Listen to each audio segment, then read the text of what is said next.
What do you think of me? You're sex slave? That's all I am to you, isn't it? Just your sex slave. Maybe we're having sex like 3 times a month. You crazy? It was what, like once a week, and then when you're on your period, no sex at all. So it was like 3 times a month. It was like, maybe sex slaves have, I think guys with sex slaves have sex way more than that. And it's not up to you, it's up to the slave owner.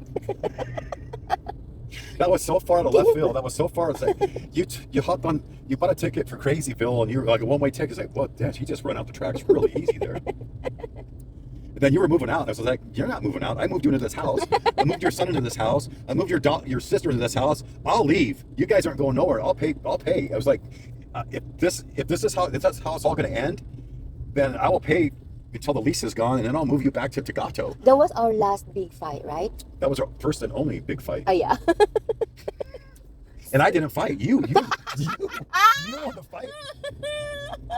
I just tried to de-escalate the whole time. It's like, yeah, fine, whatever. This got weird really quick, but I I had nothing to lose. I could just, maybe a year, maybe I figured I had maybe it'd be $20,000. That would be a $20,000 mistake, which is, but I still had a house to move back to, right? Mm-hmm. I was like, I wasn't gonna, yeah, what a tragic mistake. Man, did I misread her really wrong? And it all started with me being mad at Gabe at the soccer game. And it was escalated. And it just escalated. And that's what I thought. And all I could think of was, see, here it is. Gabe is already driving this huge wedge between us, and we haven't even been together that long, and it's already Gabe and you against me. Mm-hmm. But it seems like it's me against you guys, because when I tried to move out, nobody was helping me. Nobody was. No. Every you just got fucking crazy. It made no sense.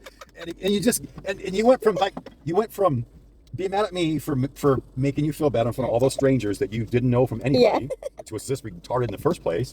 It wasn't like I embarrassed you in front of your whole family. It was just a bunch of strangers, and you're like, everybody's looking at me. It's like nobody was looking at you. Nobody paid attention to you. They looked at the white guy who swore and walked away. But other than that, nobody gave a shit. And then you blew it all out of proportion. Next thing you know, you're a sex slave. It's like, man, this got crazy quick.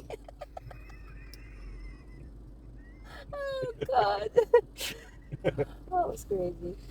That was really, you made me crazy, baby. Baby, you made yourself crazier and crazier and crazier. You poor girl. I was thinking, oh my God. And then as soon as the whole sex thing came up, and then don't call me baby. Yeah. How many times did you tell me to never call you baby again? I'm not your baby. Yeah. Over and over so many times. Oh, so mad.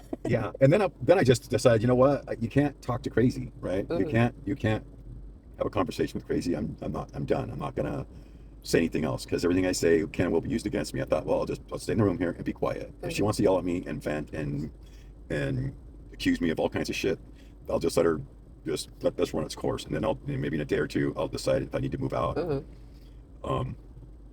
And then but yeah, baby, you just spun out of control, just like escalated and I didn't escalate anything. You just kept escalating it more and more and more. And at that point, I realized she is scared. Her whole life's out of control. Mm-hmm. I moved her out of Tecate, her safe place in Tecate, into a house, and now she's not control anymore because I pay all the bills, and you were just like, it was bound to happen. Mm-hmm. You just needed a little spark to ignite that tinderbox you had made. And you were scared. You didn't know me except for on the phone, you know, talking. You didn't, and here your whole life has changed. Everything's crazy. Everything is like, just like remember Ian said about you. About, to me, it was like, no problem. To you, it was like your whole life has changed. Yeah. And that's scary. A huge life change like that. The biggest change in your whole life, except for when your mom grabbed you when you're 7 years old. Mm-hmm.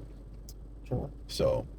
And I had plenty of time to sit in the bed and analyze everything, and I just realized she's scared to death right now. And maybe she is thinking that I only came down here just for sex with a Filipina. Because why else would you say that if you weren't thinking it, or some part of that? Even though my intentions were 100% pure. I wanted to come down here. I want to take care of you. I want to take care of Gabe. I want to give you a better life. I wanted to be happy. I wanted a woman who just loved me, who wanted to be with me, wanted to have a better life with me, wanted to share the rest of my life with me. That's my intentions were 100% pure. Where you couldn't believe. How can you believe some guy would come move away from everything just for you? Everything was so fast, right? Mm-hmm. Scary fast. Scary fast. Mhm. Yeah, for everybody, for you, Mhm. except for Gabe. And Keizo's thinking, "Are you fucking shitting me? I got a car. I got a car. Yeah, guys. He paid off. He paid off my farm." Gabe's thinking, "I got Nikes. Got my own A bedroom. bedroom with We got AC. food in the cabinet. Everything's going great. What is she doing?" Ay, people. People, one person, kiss me. And baby, guess what? What? All I've done since I've been here was take care of you and Gabe. Yeah, that's true. Just like I said. Yeah, because I'm my boss before, one of my bosses messaged me if how are you as a husband and a partner and a father to Gabe. I was like, so far, mom, so far, mom, so far, he is very consistent. We're like our relationship is already a year now, but he's still consistent so far. You're still waiting. You're still We're waiting waiting for you're still waiting for their shoe to drop. Oh my god, baby, I'm too old to play games. It's just like I'm not a 20-year-old kid that I'm suddenly going to change my Yeah. feelings. And I'm no. That's why I And told. besides that, you could just say even if he wanted to go, he can't because I spent all this money. Mhm. And I said like everything, especially Gabe is very spoiled. He's spoiling Gabe so bad, and she just laughed and was like, "I'm happy that you're in a good situation. I'm happy that you settle down and get married, because I don't because they knew that I don't believe in marriage before. Mm-hmm. What I want is to have a job, And be raise able to take care Gabe, of yourself. yeah, and everything. And now she said, I'm happy that finally you learn to trust. See, that was the whole thing. You couldn't trust my intentions. You couldn't trust that I was doing everything I said I was going to do. Mhm. You knew there was somehow. Well, you've been abandoned so many times by Yeah. everybody, baby. I mean, That's why. yeah, you only trusted yourself to Mhm. take care of you and Gabe. And here this guy comes, says all this shit he's going to do for you, and you're like, yeah, right. What's the What's it? real motive Mhm. here? Why is he doing this? For me, no. Why? Why did he even fall? Why is he in love with me? Why did he even tell me he loves me? There's something wrong because nobody's ever told me Yeah. that they really love me. True story. Mhm. But this guy Yeah. truly loves you. I mean, you're consistent. Yeah. Since. Boringly so. Yeah. You're crazy. You're crazy.